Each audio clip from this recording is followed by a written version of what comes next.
앞뒤 좌우 계신 분들에게 우리 인사하시겠습니다. 주의 이름으로 축복합니다. 행복한 명절 되십시오.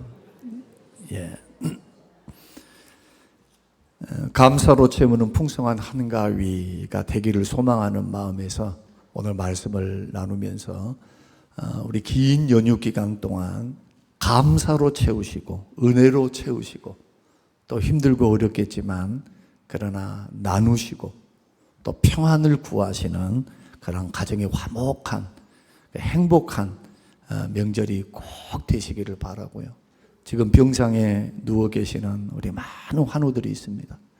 우리 사랑하는 믿음의 형제들에게도 하나님께서 한없는 은혜를 주시고 의식이 없는 중에 계신 분은 의식에서 깨어나고 또 병상에 누워 계신 분들은 일어나고 하나님께서 차도를 보여주셔서 조그마한 변화 속에서 가정의 기쁨, 소망을 불태울 수 있는 은혜가 임하시는 그러한 한가위가 되시기를 주의 이름으로 축복합니다. 오늘 우리는 한가위를 맞이하여서 하나님 앞에 나왔습니다.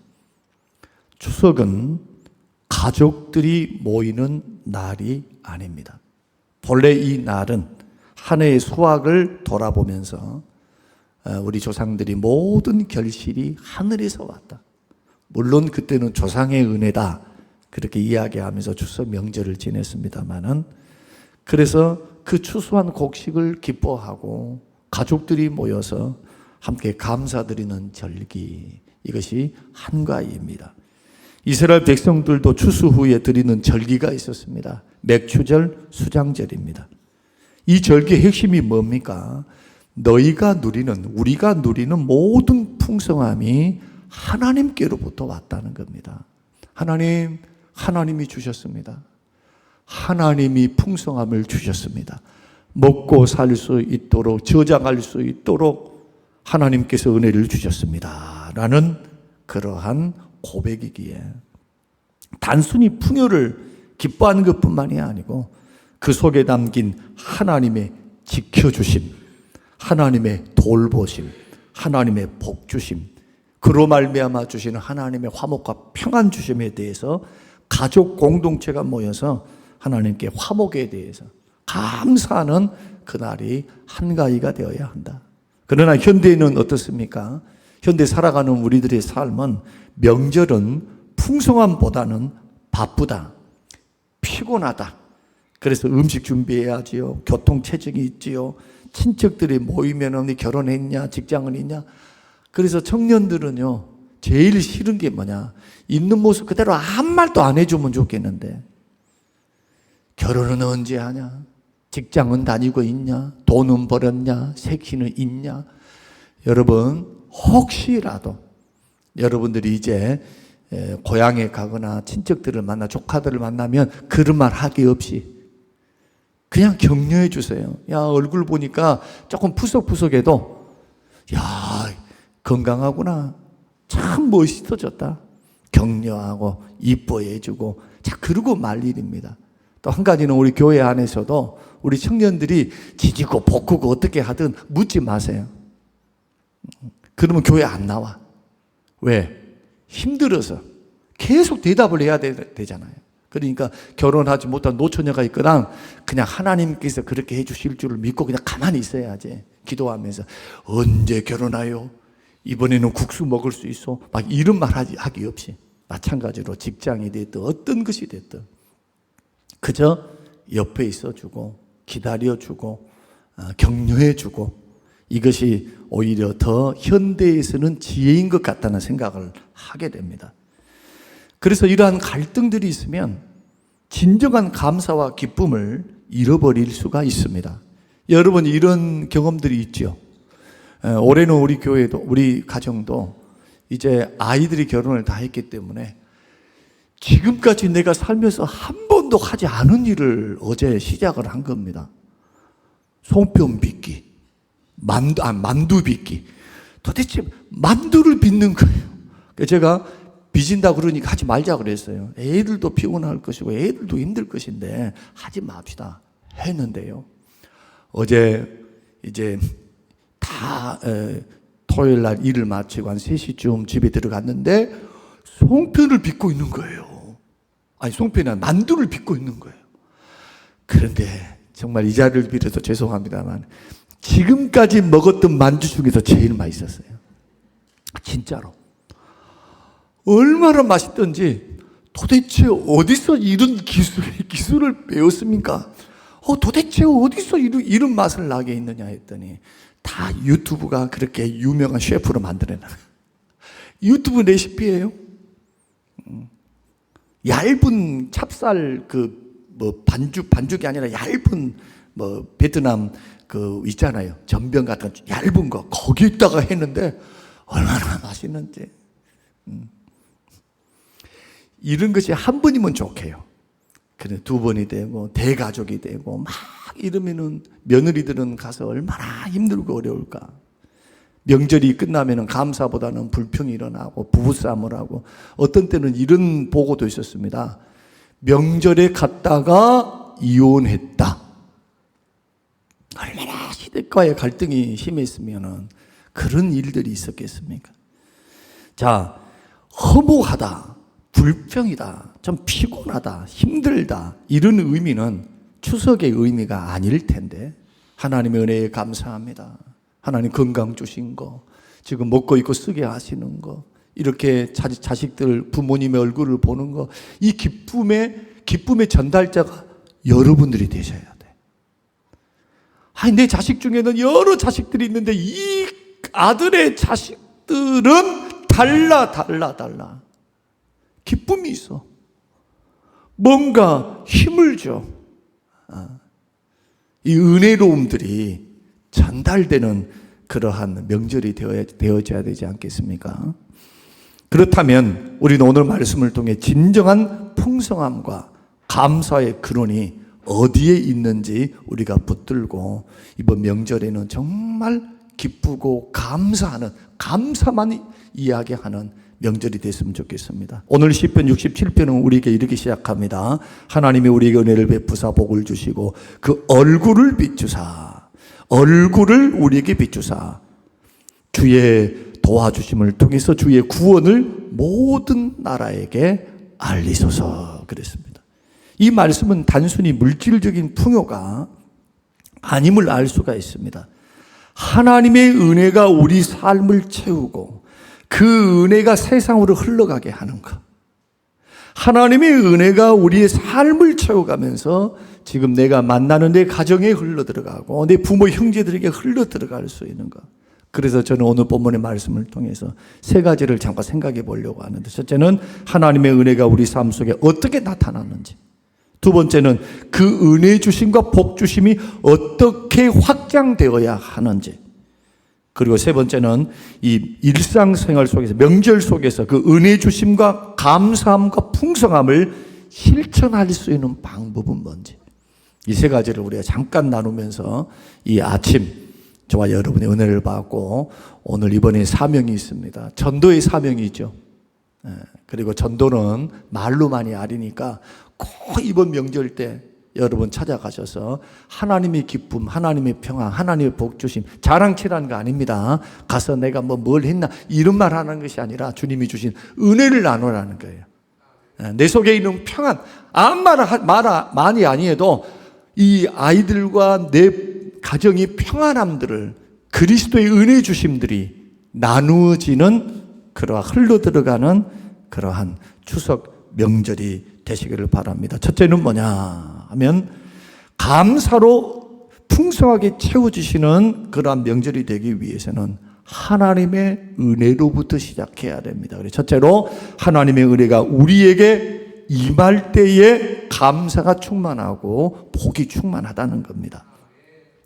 아까 읽어드렸던 1절과 2절 말씀이 그 말씀입니다. 우리가 복을 받고 누리고 살 수 있는 이유는 뭐냐? 우리의 실력, 우리의 능력, 주변의 환경에만 기인하지 않습니다. 근본적으로 우리의 고백, 성경의 고백은 뭡니까? 하나님께서 우리에게 은혜를 베풀어 주셨기 때문이라고 성경을 말씀을 하고, 그게 정답입니다.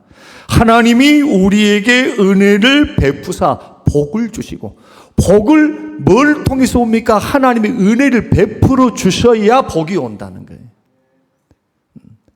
왜냐하면 하나님은 만복의 근원 되시기 때문에. 우리 장로님이 기도하신 것처럼 부귀와 영화와 생사 화복을 누가 주관하시느냐? 하나님이 주관하시기 때문에. 창조주 하나님, 구속주 하나님이 주관하고 계시기 때문에. 그래서 우리 주님도 들의 백합화를 보고 하늘에 나는 새도 보랍니다. 하나님이 먹이시고 입히신대요. 하물며 미물들도 세심하게 먹이시고 입히신 하나님이 너희 일까 보냐? 하늘에 계신 천부께서, 너희 하늘 아버지께서 먹을 것, 입을 것, 쓸 것을 채우시고 공급하여 주시리라. 그런데 그 하나님은 빌립보서 말씀을 보니까 어떤 하나님입니까? 은혜에 풍성하신 하나님인 것뿐만 아니라 물질에도 풍요롭게 채워주시는 하나님이심을 믿으시기를 바랍니다. 그러므로 예수 믿는 믿음의 사람들은 복과 축복이 뭐를 통해서 오느냐? 하나님의 은혜 주심으로 온다. 이 말은 뭐냐? 하나님으로부터 온다는 거예요. 그럼 은혜는 뭐냐? 은혜란 자격이 없는데 받을 만한 자격도 없고 실력도 없고 능력도 없고 그러한 일을 한 것도 없는데 하나님이 나를 그리스도의 십자가의 공로를 통해서 예수님의 피 흘림을 통해서 단지 조건이 그 하나예요. 하나님의 아들, 보내신 그 아들, 의로운 아들, 독생자 예수 그리스도를 이 땅에 보내사 그 피 흘리시고 부활 승천하신 그 예수 그리스도를 믿는 그 믿음 때문에 하나님은 우리에게 뭘 흘려보내시느냐? 끝까지, 천국 갈 때까지 우리가 부족함이 있고 약함이 있고 허물이 있고 죄가 있고 이것은요, 이것과 같아요. 여러분, 제가 늘 쓰는 표현인데 여러분 자녀들이 밖에 나가서 잘못된 일을 하고 죄를 짓고 감옥에 들어가고 들랑달랑하면 여러분들이 이제부터 내 자식이 아니야 이렇게 말할 부모가 있습니까? 있습니다. 아버지는 그렇게 해요. 이제부터 연을 끊는다. 그러나 자기 속으로 난 엄마는 틀려요. 엄마는 생물학적으로. 그래서 자식들이 엄마를 좋아해요. 각 가정들마다 아빠를 더 좋아하는 가정이 있나요? 어릴 때는 좀 그럴 수 있어요. 그러나 나이가 들어가면 들어갈수록 어머니의 품이 커요. 왜? 어머니의 사랑은 변함이 없어요. 끝까지 자식 걱정. 아버지는 할 일이 많아. 그거 안 해도 귀찮아. 제가 남자니까 제가 그걸 압니다. 예. 아이들을 대할 때 그 마음이 우리 집사람이 자녀들을 대하는 마음하고 내가 집사람 대하는 마음하고 똑같을 수가 없더라고요. 왜냐하면 1시간쯤 지나면 빨리 갔으면 좋겠어. 빨리 쉬고 자고 새벽에 나왔으면 좋겠거든. 그래서 저는 늘 말합니다. 빨리 가라고. 야야, 다 피곤하다. 빨리 가거라. 빨리 가거라. 그러나 우리 집사람은 더 있고 싶어요. 이야기하고 싶어요. 오래간만에 왔으니까. 정말 기회니까.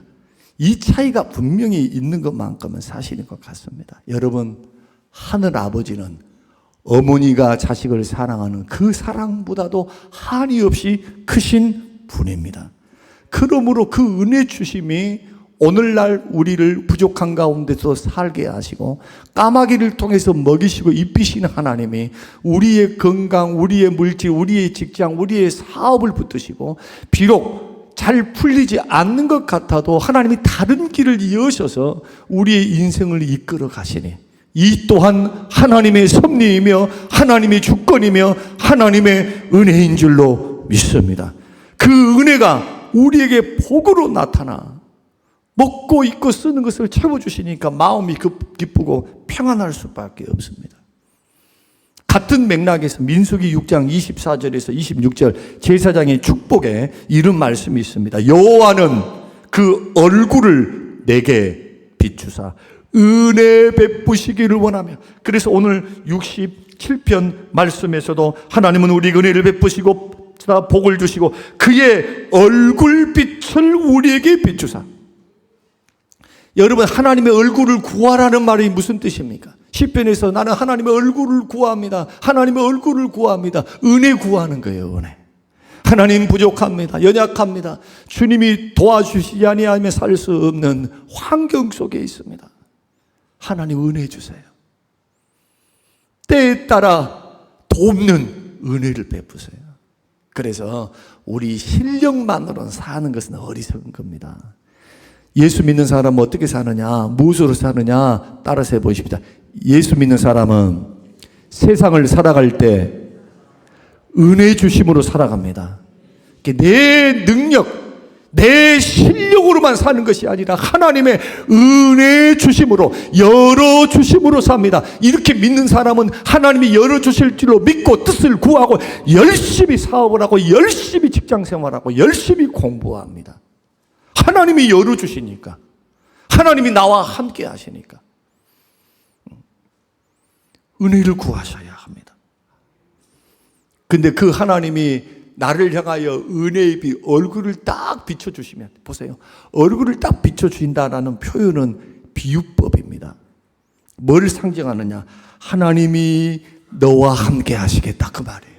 내가 너를 모른 채 하지 않겠다는 뜻입니다. 내가 너를 보고 있다. 보세요. 전능하신 그분이, 사랑의 그분이, 은혜로운 그분이 독생자를 아끼시지 아니하시고 이 땅에 보내주시기까지 나를, 죄인된 나를 사랑하신 그분이 얼굴을 누구를 향하여 있느냐? 나를 향하여 주님이 얼굴을 드러내시면서 바라봐요.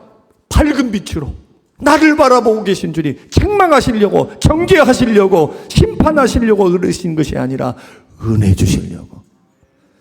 그래서 신앙생활은요, 예수를 믿을 때 은혜가 밑바탕이 돼 있어야 돼. 은혜 위에 말씀을 세워야 돼요. 만약에 말씀 위에 은혜를 세우면은 율법주의자가 돼요. 그러나 하나님의 은혜, 십자가의 은혜, 구속의 은혜 위에 말씀이 세워져야 말씀 지켜서 구원받는다 그 말 안 한단 말이에요. 말씀을 많이 지키면 뭔가 다른 사람보다 뛰어난다, 이런 오만하고 영적인 교만에 빠지지 않아요. 은혜가 뭡니까? 받을 수 없는, 자격이 없는 자에게 하나님이 베풀어 주시는 것입니다. 죽을 때까지 하나님의 은혜가 우리를 붙든다. 그 은혜 주심이 뭘로 나타납니까? 하나님의 얼굴빛. 똑같은 말이에요. 똑같은 말. 시적인 표현이니까. 하나님의 얼굴을 비추셔서 나를 보호하시고 나와 임재하시고 평안을 주시고 그러므로 생명을 보존하시며 화목케 하시니 마음에는 뭐가 생길까요? 만족과 평안이 생겨요. 환경은 별로 변한 것 같지 않은데 하나님이 임재하시고 성령께서 역사하사 나를 향하여 하나님이 그 지구상에 있는 수십억 명의 사람 가운데 나를 향하여 주님이 주목하시면서 얼굴빛을 보여주세요. 그런 절기가 여러분 이번 긴 절기 한가히 추석이 되시기를 주의 이름으로 축원합니다. 이럴 때 가정이 화목하고 건강 주시는 복을 누립니다. 사랑하는 성도 여러분, 저는 오늘 이 시간에 이 자리에 참석하신 저와 여러분에게 하나님의 은혜 주심과 하나님의 얼굴 비춰주심이 우리 마음에 가득 채워져서 그 은혜로움을 가지고 부모를 만나고 그 은혜로움을 가지고 자식을 만나고 조카들을 만나고 친구들을 만난다면 이렇게 묻지 않겠습니까? 너 요즘 좋은 일이 생겼니? 혹시 무슨 일이 있어? 그러면 은혜롭게 말씀할 수 있을 줄로 압니다. 사실은 인간적인 자랑은 하지 말고 변한 건 별로 환경이 좋아도 좋단 말 하면 안 돼. 그 상대방은 지금 죽을 마실 수 있으니까요. 예수 그리스도를 증거함, 내 마음속에 참 만족, 참 기쁨, 참 평안을 주신 그 주님을 증거할 수 있는, 드러낼 수 있는 절호의 기회로 삼으시기를 바랍니다. 두 번째로는 은혜 주심과 복을 주시면 목적은 뭐냐? 나눔에 있습니다. 3절 말씀 같이 읽겠습니다. 자, 하나님이여 민족들이 주를 찬송하게 하시며 모든 민족들이 주를 찬송하게 하옵소서. 자, 온 땅의 사람들이 2절 주의 길을 알며 모든 민족이 여호와를 경외, 마지막 절에 여호와를 경외하게 하시옵소서. 주여 모든 민족이 구원을 받게 해주시오. 쉽게 말하면 그 말입니다. 하나님이 주시는 은혜, 우리에게 베풀어 주시는 그 얼굴 비침, 그것을 통해서 복을 주시면 그 복을 가지고, 그 복은 영적인 복, 건강의 복, 물질의 복을 가지고 나 가족만 잘 먹고 잘 살고 우리끼리 행복하다, 우리끼리 놀러 가자, 이런 식으로 살지 말고 그 복이 흘러 열방과 민족에게로. 무슨 복입니까? 구원의 복, 복음을 증거하는 겁니다. 나누는 겁니다. 구약에서 아브라함에게 주신 약속이 창세기 12장 3절에 너를 축복하는 자에게는 내가 복을 주고 너를 저주하는 자에게 내가 저주하리라. 너를 통해 모든 민족이 복을 얻을 것이다. 이 말씀이 67편의 말씀입니다. 열방과 민족이, 모든 민족이, 하나님은 살아계십니다. 하나님은 은혜 주십니다. 하나님은 복을 주십니다. 이걸 드러내라는 거예요. 복받은 내가, 은혜 받은 내가 뭘 통해? 나눔을 통해서 복음을 증거하고. 나눔이라고 하는 것은 막 우리가 생각할 때만 큰 것 아닙니다. 기도를 나누고, 격려를 나누고, 위로를 나누고, 물질을 나누고. 이것이 우리가 해야 할 사명입니다. 이번 추석 명절에 이웃들에게도 사랑의 손길을 나누고. 자녀에게는 뭘 나누면 좋을까요? 저는 자녀들에게 믿음의 유산을 남겨야 돼요. 여러분, 그것이 1순위의 기도가 되시기를 바랍니다. 믿음의 유산을 나누고. 교회와 선교제에는 뭘 나누면 좋을까요? 물질과 기도의 헌신을 남겨서 흘려보내고. 이게 우리가 복받음의 목적이니까 우리 교회가 앞으로도 복을 받는다면 자꾸 나눠줘야 돼요. 우리 교회가 복을 받으면 꼭 기억하십시오. 자꾸 흘러 줘야 돼. 나눠줘야 돼요. 받은 복. 그래야 하나님이 흘러 넘쳐서 채우시고 강성케 하시고 물질과 영적인 것, 숫자적인 것 하나님이 복을 주십니다. 주는 것이 복입니다. 우리 예수님 말씀하신 것처럼 받는 것이 복이 아니고 주는 게 복이에요. 이번 명절에 음식도 선물도 용돈도 다 드리시고 받기도 하지만 마음과 사랑을 우리 가족들에게, 조금 소원했던 가족들에게는 조금 5만 원 더, 10,000원 더 붙여가지고 조금 이쁜 사람한테 더 하면 좋겠는데 좀 그러지 못한 사람에게 오히려 더 마음을 써서 여러분 작은 친절과 섬김을 실천하는 것, 이것이 뭐라고요? 은혜 주심과 복 주심을 누리는 하나님의 백성들이 해야 할 목적이다. 나눔에 있다. 마지막은 오늘 하나님의 은혜 받으면은 뭘 해야 됩니까? 6절과 7절의 말씀 보니까 찬송하고 기뻐합니다. 은혜로 찬송하고 기뻐하는 것. 땅이 솟아날 내야 우리가 먹고 살 수 있습니다. 누가 먹게 하십니까? 하나님입니다. 그래서 땅이 솟아날 내고 우리 하나님께 복을 받는다. 여러분, 순서가 땅이 솟아날 내니까 내가 열심히 일을 해서 그것을 통해 복을 받는다라고 생각할 수 있는데, 이때 당시에 땅이 솟아날 내는 것은 나의 노력에 달렸을까요? 하늘에 달렸을까요? 예? 지금이야 저수지가 있으니까 열심히 하면 되죠. 그때는 비를 내리고 적당한 때 비가 와야 되고 적당한 때 비가 안 와야 되고 적당한 때 햇볕이 쬐야 되고, 그래서 날마다 햇볕만 쬐고 비가 안 오면은 작물이 수확이 안 돼요. 반대로 비만 계속 오면은 작물이 자랄 수가 없죠. 썩겠죠. 마찬가지 적당한 때에 하나님이 기후 조건을 통해서 하나님께서 비를 주시고 이른 비와 늦은 비를 주시고 하나님의 햇볕을 주시고, 그래 결국 뭡니까? 하나님으로부터 이런 하나님의 복을 주셨다, 하나님의 은혜를 주셨다, 내가 지금 누리고 있는 거, 내가 지금 하고 있는 거, 내가 살고 있는 거, 지금 내가 가지고 있는 모든 이러한 것들이 한 해 동안에 살펴보니까 이거 하나님이 주신 것 맞아, 하나님이 주신 것 맞아, 깨달음이 있고 믿음이 있으면 그때 생기는 것이 뭐냐 하면은 기쁨과 감사라는 거예요. 결국 뭡니까? 하나님이 다스리고 계시는 겁니다. 저와 여러분은 하나님의 손안에 있습니다. 지금 환경은 내가 이해할 수 없는 질병 속에 있을 수 있어요. 지금 환경은 물질의 어려움 속에 있고요. 어떤 분은 광야의 긴 여정 속에 있고 어둠의 긴 터널을 통과하는 분도 있고, 어떤 사람은 하나님의 복을 받아서 이 어려울 때 잘 되는 분이 있어요. 또 이 상황을 우리가 어떻게 다 설명할 수는 없지만 중요한 거 한 가지 있습니다. 하나님은 모든 것이 합력하여 선을 이루시는데 그 하나님의 은혜로 우리 모든 하나님의 사람들을 각자에 맞게 하나님이 붙들고 계시는 줄로 믿으시길 바랍니다. 주님이 지금 다스리고 통치하십니다. 그래서 우리는 하나님의 주권과 통치를 인정하는 신앙 고백을 하는 사람은 감사와 기쁨이 나옵니다. 제가 좀 적어봤습니다. 자, 한번 읽어보겠습니다. 하나님께서 도우셔서 이만큼 살아왔습니다. 하나님께서 사업과 가정에 복을 주셔서 지금 누리고 살고 있습니다. 하나님, 이 모든 것, 지금 있는 모든 것이 하나님의 은혜입니다. 이 모든 것을 주신 분이 하나님입니다. 이 사실을 믿고 깨달은 사람이 할 수 있는 반응이 뭐냐? 기뻐하고 감사하는 것. 사랑하는 성도 여러분, 오늘 이 한가위 명절 가운데 이런 은혜로 저와 여러분들이 정말 세 가지를 꼭 기억하면서 함께 살아갔으면 좋겠습니다. 이 말씀을 한 단어로, 세 단어로 요약을 하겠습니다. 세 단어로 우리가 생각해 보면서 이제 말씀을 좀 마치면서 우리가 걸어가는 이 상황 속에서 우리가 하나님 앞에 정말 영광 돌려드리고 그리고 정말 기쁨이 있는 명절이 되시길 바랍니다.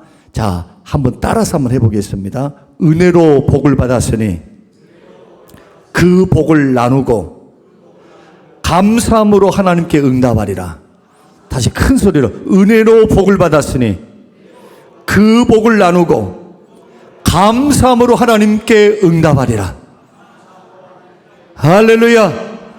이러한 은혜가 명절에 이루어지시기를 주의 이름으로 축복합니다.